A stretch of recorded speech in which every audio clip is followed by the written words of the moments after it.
In the heart of Tudor England, where stone castles stood proud against the misty hills and firelight danced on cold walls, lived a noblewoman whose name history barely whispered, Lady Eleanor Talbot. The world remembers kings and conquerors, but the quiet hands that stitched banners, wrote secrets in ink, and shaped generations behind closed doors? They are forgotten.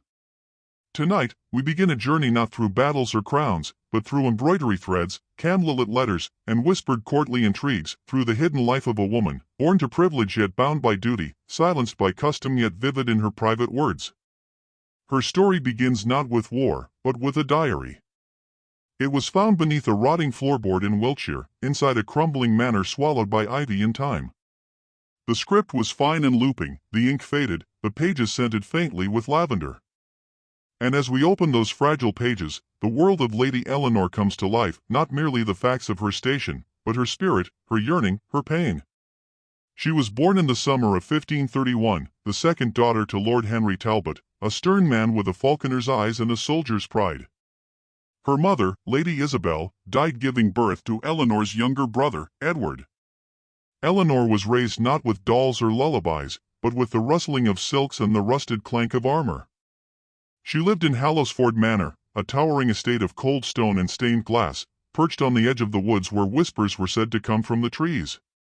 As a child, Eleanor wandered the old herb gardens with her nursemaid, Margaret, learning the names of plants: feverfew, yarrow, rosemary, tansy. Not just for tea, Margaret would say with a wink. For secrets, too. At 12, Eleanor could read Latin, play the virginal, and recite the Psalms without fault. But she could not yet ride a horse. Lord Talbot considered it improper for a girl to gallop like a boy, so Eleanor only dreamed of it, sketching horses on scraps of parchment, hiding them in her psalter. By 14, her beauty was the subject of many murmurs. Hair the color of chestnut bark, eyes like the stormy sea. But it was her voice, measured, thoughtful, with a curious edge, that made courtiers pause. She began her diary that year, her first entry written on the night of her cousin Anne's wedding. They laugh as if joy is simple. Yet I look to the groom and see only fear. Perhaps love is not for us. Perhaps it is merely a luxury we pretend is ours, until duty takes it from our hands. Eleanor was not unkind. But she was not naive either. She had seen too many women fade after marriage, reduced from vibrant ladies to shadowed wives. So she watched, and she wrote, and she waited. The manor was a place of silence and echoes. Her father, often away at court, left the management to stewards and mistresses. Her brother Edward was sent to train under the Earl of Pembroke's household. And Eleanor, now 16, found herself increasingly alone. It was in solitude that she discovered the secret room. Behind the chapel, concealed by a loose stone in the library wall, was a narrow stair. It wound down into the bones of the manor, into a room lined with dusty tomes, faded tapestries, and an old spinning wheel. No one spoke of it. No servants entered. But Eleanor did. Here she wrote her longer thoughts, ones she didn't dare place in the diary left in her chambers. Here she read books not permitted for women, histories of Rome, ancient medical manuscripts, even poetry from Italy and France. She lit candles from the beeswax she made herself. And when it stormed outside, she would sit by the arched window slit and read aloud to the wind. Lady Eleanor had a mind for politics, though she never voiced it in public. In her hidden writings, she dissected the actions of Queen Catherine, debated the morality of King Henry's changes to the church, and questioned the silence of noble women during the dissolution of abbeys. They say silence is our virtue. But is it not cowardice? I feel the world shifting beneath us, and yet we are asked to smile, curtsy, and bless our wombs. I am not angry, only awake. When Eleanor turned 18, a suitor came. Lord Thomas Greystone, a knight's son, newly landed and eager for titles.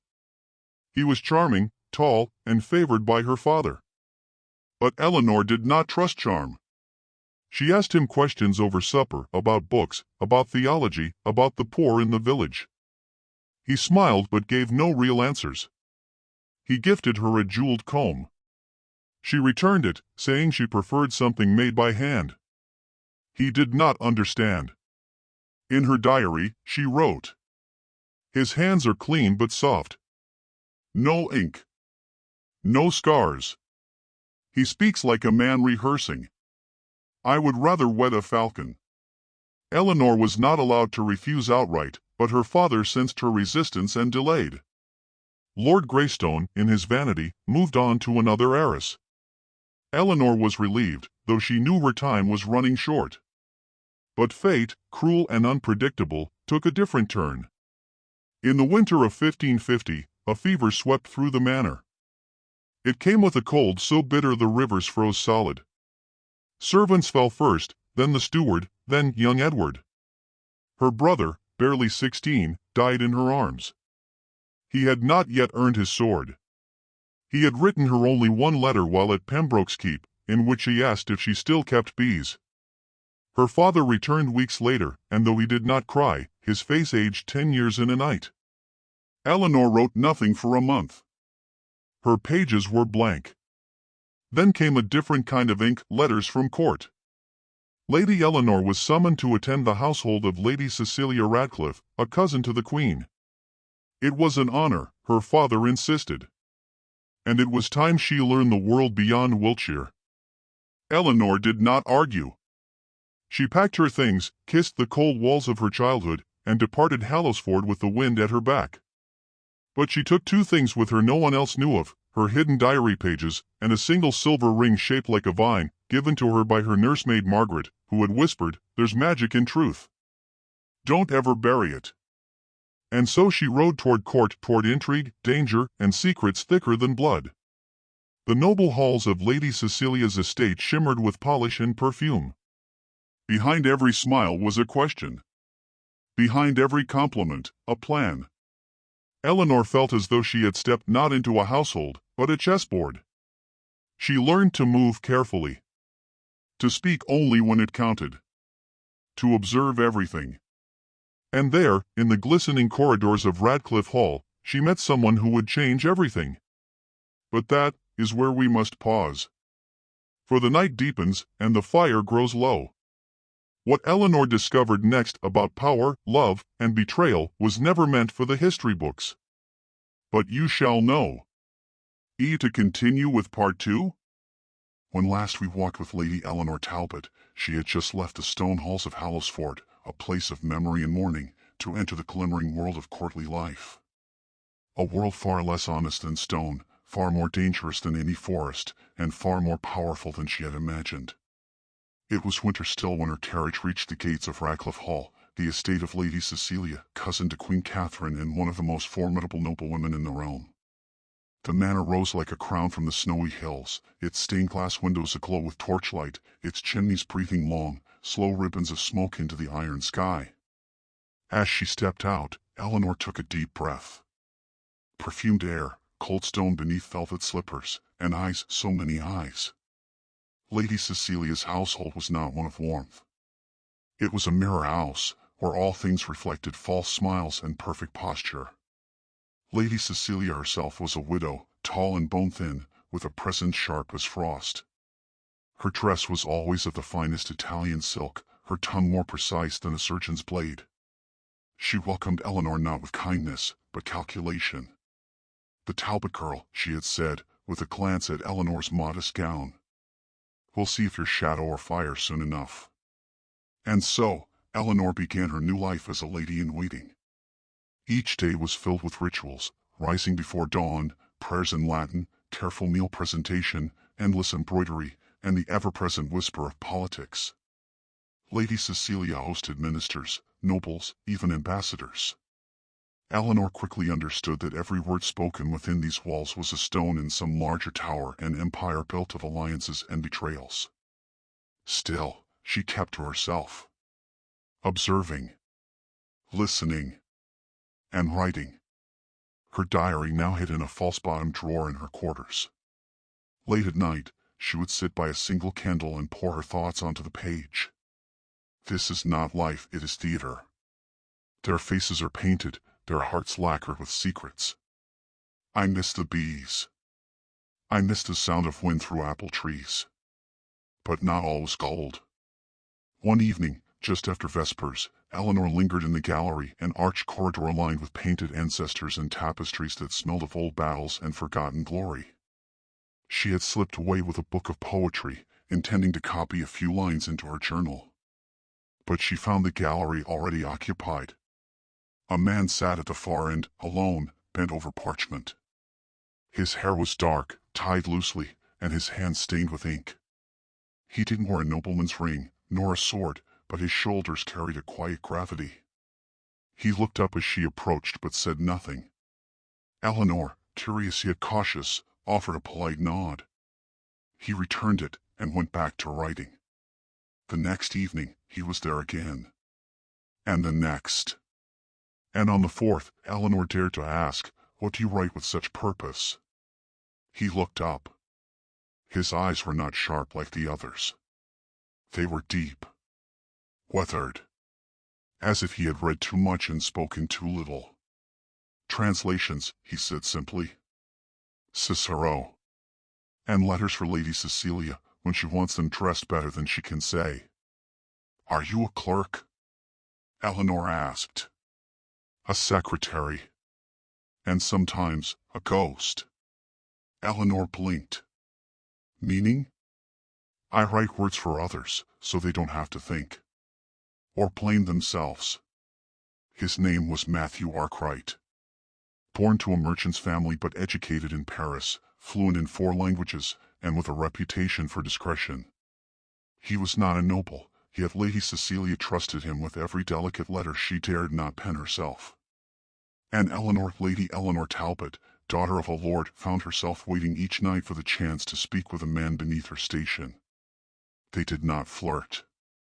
There were no roses or sonnets. But their words were music. They debated Ovid. They spoke of philosophy, of the new heresies rising on the continent, of the poor and the way nobles spoke of God's order while turning away starving children. Matthew listened to Eleanor's thoughts as though they were scripture, and she, in turn, felt her own mind sharpened by his questions. "What is freedom?" he asked one night. Eleanor replied, "The right to be known as you are, not as you are needed."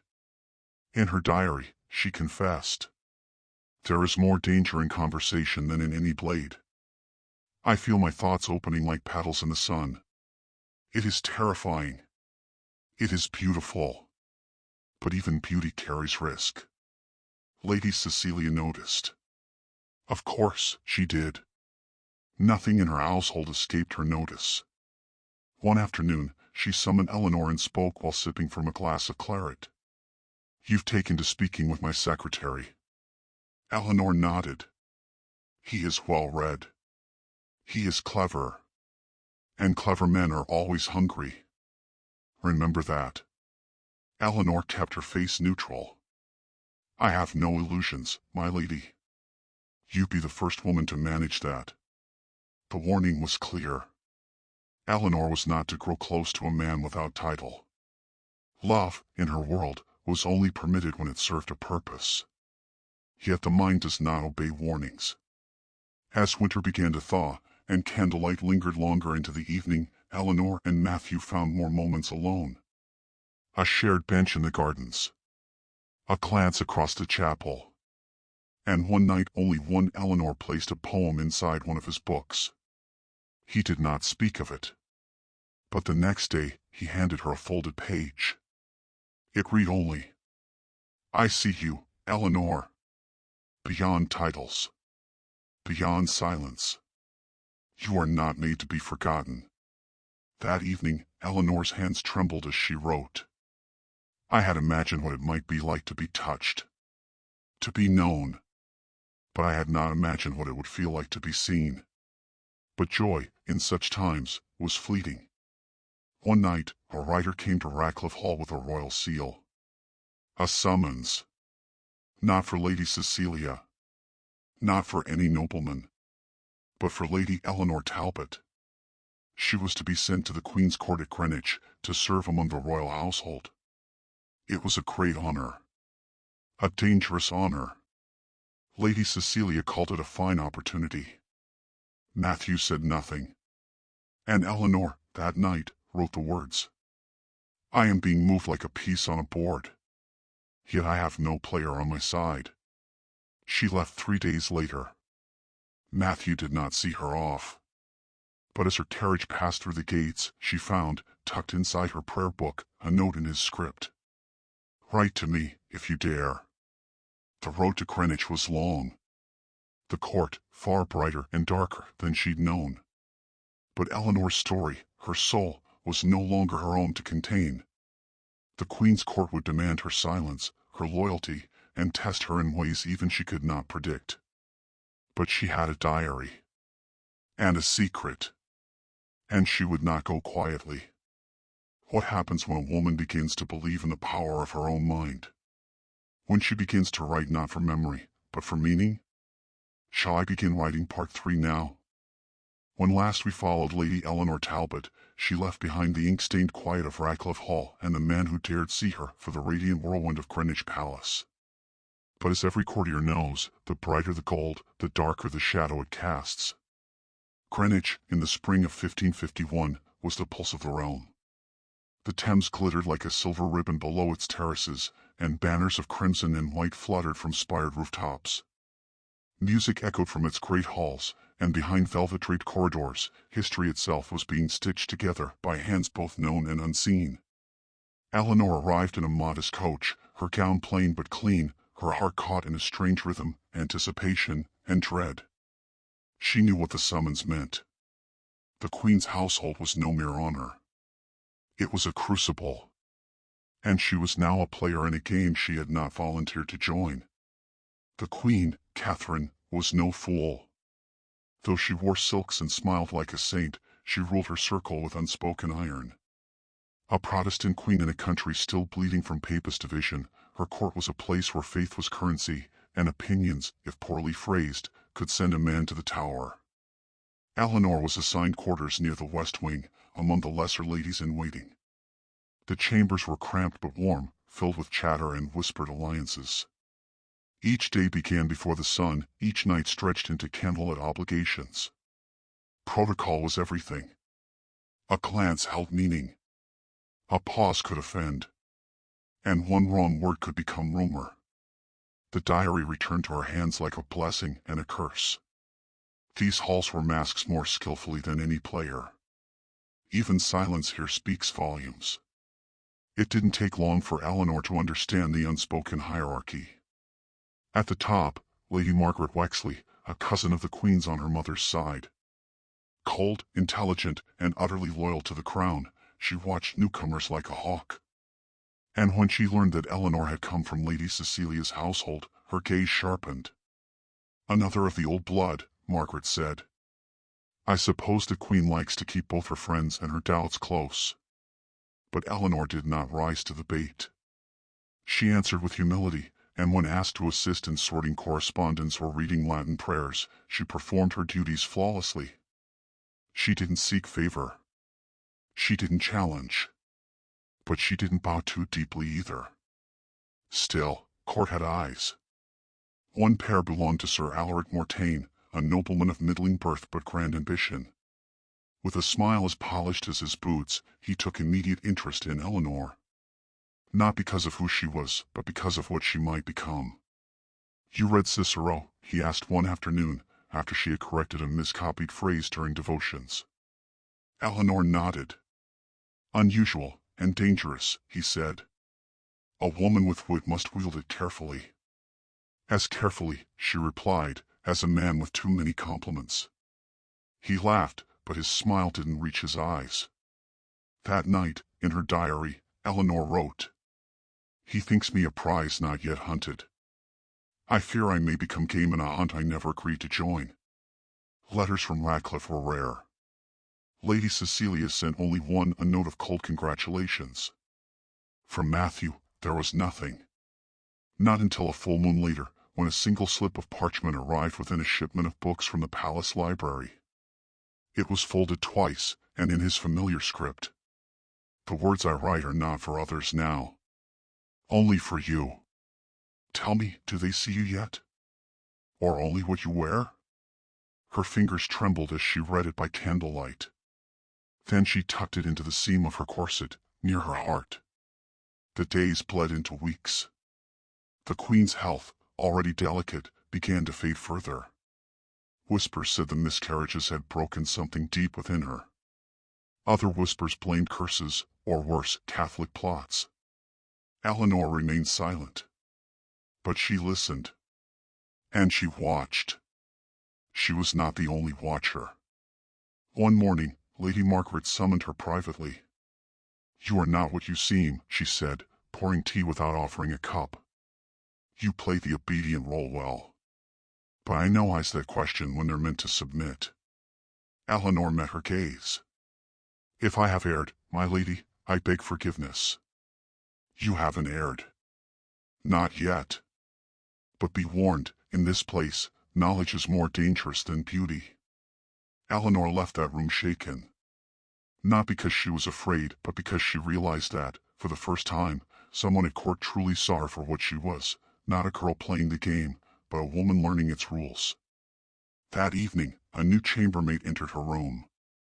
Her name was Anwen, a Welsh girl with quiet feet and clever eyes. Eleanor spoke little, but offered kindness where she could. It was Anwen who, weeks later, whispered the truth that would change everything. "You should know," Anwen said while brushing Eleanor's hair, "Sir Mortain has spoken to your father." Eleanor turned sharply. "He means to propose. Soon. It is said the Queen favors it." It was a trap. A match, if accepted, would elevate Eleanor but bind her. Mortain was loyal to no cause but his own, and in marrying her, he would inherit her family's dwindling titles and pin her like a butterfly in a noble case. She had no power to refuse, not publicly. And yet, her heart rebelled. In her diary, she scrawled with anger, "I am a prize. A vessel. A robe to wear and hang. They dress me in words, not knowing I am sown with flame." And so, she made a decision. One that no lady of her station was supposed to make. She would escape the proposal not by running, but by outwitting it. She began to observe Mortain more closely. Who he dined with. Which servants he trusted. She uncovered debts, significant ones. Eleanor, whose father was still a known landholder, only hinted at financial ruin in letters read aloud in public spaces. Soon, whispers followed her. "The Talbots are nearly bankrupt," they said. Marrying her might be a burden. Mortain's interest cooled. Lady Margaret raised an eyebrow but said nothing. Eleanor had won herself a sliver of freedom. But only a sliver. For in Greenwich, no woman walks truly free. One evening, she was called to attend the Queen directly. A rare audience. A test. Queen Catherine sat beneath a canopy of gold-threaded velvet. Her eyes were tired, but sharp. She gestured for Eleanor to sit, not kneel, not stand. "Sit." "You write well," the Queen said. Eleanor blinked. "Your Majesty?" "Lady Margaret speaks of your Latin. And Lady Cecilia praised your mind, even if she wrapped it in caution." Eleanor bowed her head. "Your Majesty is kind. I am honest. Which is rarer? Tell me, Lady Talbot, do you trust easily?" Eleanor hesitated. "No, Majesty." The Queen nodded slowly. "Good. Then perhaps we shall get along." And then, without preamble, she handed Eleanor a sealed letter. "You will deliver this personally. And you will not speak of it to anyone." Eleanor accepted it with both hands. The seal bore a symbol she did not recognize, not royal, not noble. Something older. And as she left the chamber, her breath quickened. She had been chosen. For what, she did not yet know. But the world behind the curtains of court had just cracked open. And beyond the diary was a secret.